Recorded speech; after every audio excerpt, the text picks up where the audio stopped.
your experience of life between France and Nigeria, you have talked a lot about the stigmatization of gender roles, both in France and Nigeria, a stigmatization that you are actually fighting against. And you have talked a lot about your experience, and I would like to ask if the women who surrounded you in France or that are surrounding you now in Nigeria, do you think they are, or the women and the men, sorry, do you think they are fighting against this stigmatization of gender roles you talked about? Right. So we are leading by example. I feel like fighting is such a strong word, and I feel like both of them are leading by example, but they don't have the same definition of what it means. Maybe. Sorry, I'm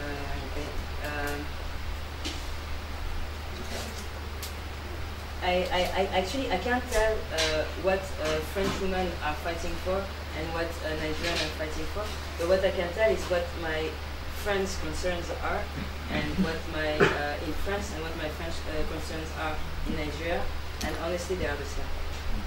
Like at the end of the day, as a woman, like in our daily life, I edit bourgeois stuff. I feel like it's the same issues, same fears. I feel. And sorry, I just wanted to add something about the driving. So I thought my dad was sexist on it, but turns out when my sister started driving and she can drive, and she drives well, he gave her the keys to every car. So I still can't drive cars, but she can. So it's not actually sexist. It's like really was personal to me.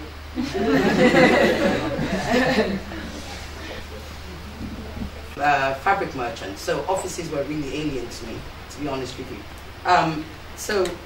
And I'm in EXCO meeting, and somebody said nonsense, as you said, and I spoke up. I was told when I left, don't do that again. Do you know who that was? I don't know. Why should I know?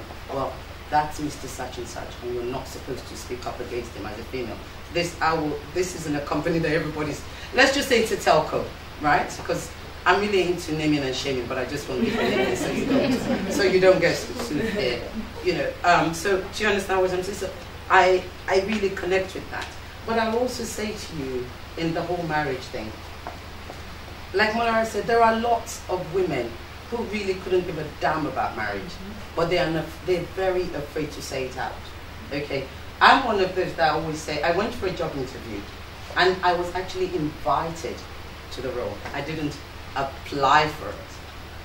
And I think I told you this before. I get to the interview, and it's a panel of yet another EXCO people, and they ask this, they ask that, and then the only female on the panel is the head of HR.